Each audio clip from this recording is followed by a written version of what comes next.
Bonjour à tous.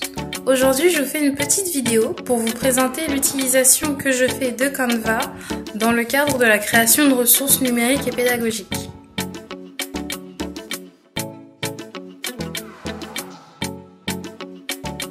Cette vidéo fait suite à plusieurs questions qui m'ont été posées, qui sont souvent les mêmes, à savoir quel est mon fonctionnement sur la plateforme et de quelle manière j'utilise la plateforme pour en arriver à mes résultats.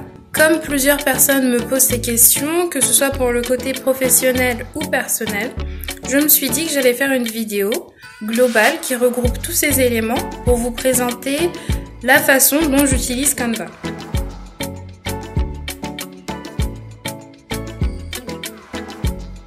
C'est la première fois que je fais une vidéo 100% seule. En termes de cadrage, de rapidité, le montage ça devrait aller. Mais voilà, je me filme avec mon téléphone.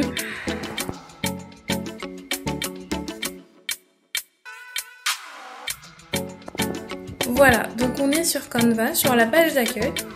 Je vais vous parler brièvement des dimensions de documents que j'utilise. La plupart, ce sont des documents qui sont au format horizontal. J'utilise donc souvent tout ce qui est au format paysage, tout ce qui est horizontal. J'ai déjà travaillé sur des formats de type portrait, mais c'était souvent en collaboration ou pour faire des affiches.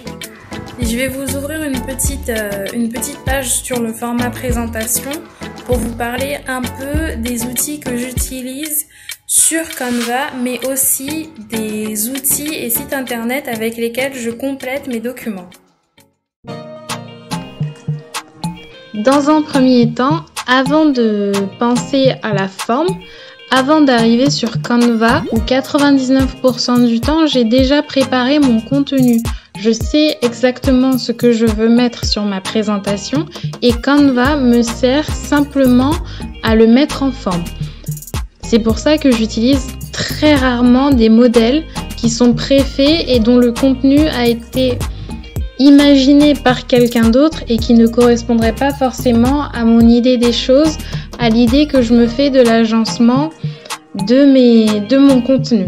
Donc tous les modèles que vous voyez sur le bandeau de gauche, c'est rare que je les utilise. J'utilise par contre les éléments, tous les éléments de Canva. Par exemple, si je prends cette femme et que je la mets sur ma première page ou sur l'une de mes pages, je vais l'associer à des femmes ou à d'autres dessins qui lui ressemblent. Comme celle que je viens d'ajouter là. Je vais en fait essayer d'avoir une sorte de cohérence visuelle, une sorte de charte graphique qui va faire que tous mes personnages seront issus du même artiste ou du même type de dessin, que visuellement ce soit cohérent. Ce sera rare que j'utilise des personnages qui soient visuellement différents, comme le troisième personnage que je viens de rajouter qui ne ressemble pas du tout aux autres. Maintenant, je vais effacer toutes ces femmes que vous voyez à l'écran et je vais vous montrer comment j'ai procédé, par exemple, pour créer les pages de transition que vous avez pu voir dans la vidéo.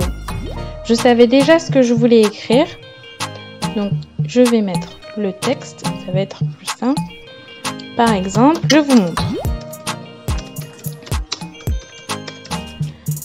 J'ai choisi une police que je connaissais déjà.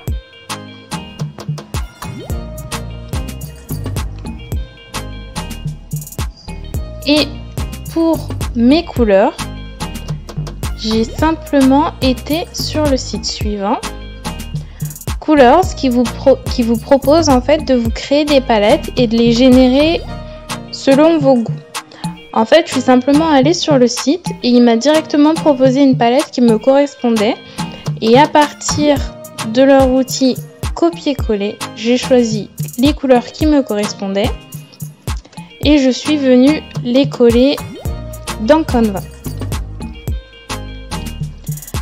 Pour le fond, j'avais besoin d'éléments et je me suis dit que des nuages ce serait sympa. Donc j'ai simplement tapé sur Canva Cloud et j'ai trouvé ce nuage qui me correspondait bien. Je suis retournée sur mes palettes et j'ai choisi une autre couleur, un autre bleu en fait, c'est une palette totalement monochrome celle-ci. Et j'ai choisi en fait la taille qui me correspondait et je l'ai mise à l'arrière-plan.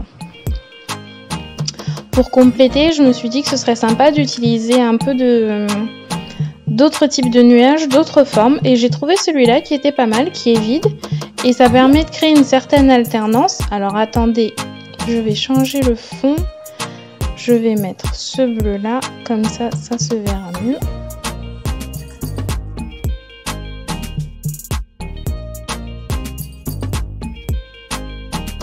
J'ai juste fait une alternance de ces deux nuages-là. Il n'y a pas d'autres nuages sur mes photos de transition. Mettre à l'arrière-plan. J'ai simplement changé la couleur. Petite astuce, si vous n'avez pas envie d'utiliser une palette de couleurs toute faite, ce que vous pouvez faire, c'est choisir une couleur. Si vous voulez une palette monochrome de bleu par exemple, vous avez juste à changer la teinte de bleu afin qu'elle corresponde à ce qui vous plaît le plus. Là, je vais choisir un bleu très clair juste pour l'exemple. Voilà. Et j'ai donc alterné ces deux types de nuages sur ma page de présentation. Je trouvais ça assez sympa. Je pensais que c'était assez joli. Et pour compléter, j'ai pris le premier gros nuage.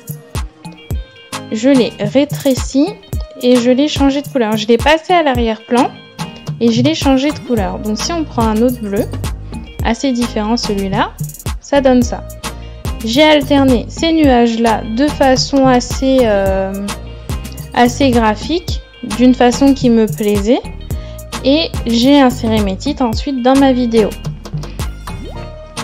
Donc c'est comme ça que je fonctionne pour la plupart de mes contenus sur Canva.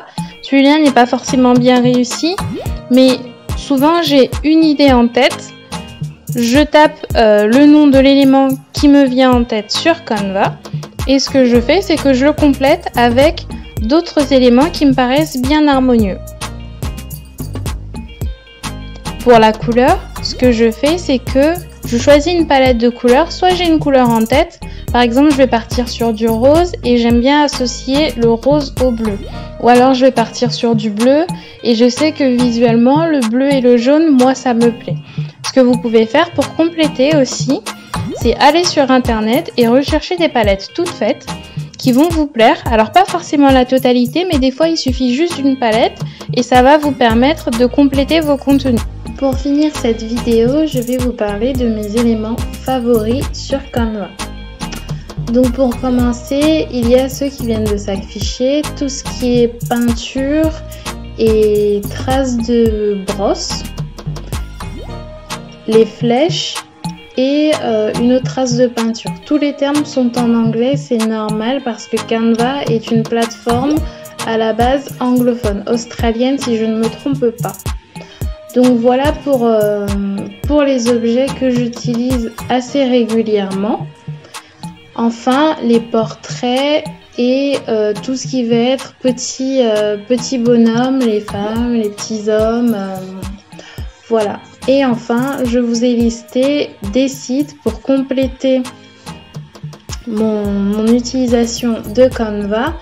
Donc là, il va y avoir pour commencer Colors, donc le site sur lequel j'ai été chercher ma palette de couleurs. Flaticon pour récupérer des pictogrammes assez colorés, assez jolis. Et Noun Project qui est un site de regroupement d'icônes libres de droit. Un peu comme Flaticon, la seule différence c'est que Noun Project, quasiment tous leurs pictogrammes sont en noir et blanc. Voilà, donc ce sont les sites que j'utilise la plupart du temps pour compléter mes recherches. Les termes qui sont en anglais sur cette page, vous pouvez les réutiliser pour Canva, pour tout ce qui est éléments. Et sur Flaticon et Noun Project, le mieux c'est aussi d'utiliser des termes en anglais pour obtenir beaucoup plus de résultats de recherche. J'espère que cette vidéo vous aura plu, que ça vous aura donné une idée plus claire de la façon dont je travaille avec Canva et que ça pourra vous aider à avoir des idées sur la façon dont vous pouvez utiliser Canva. À bientôt!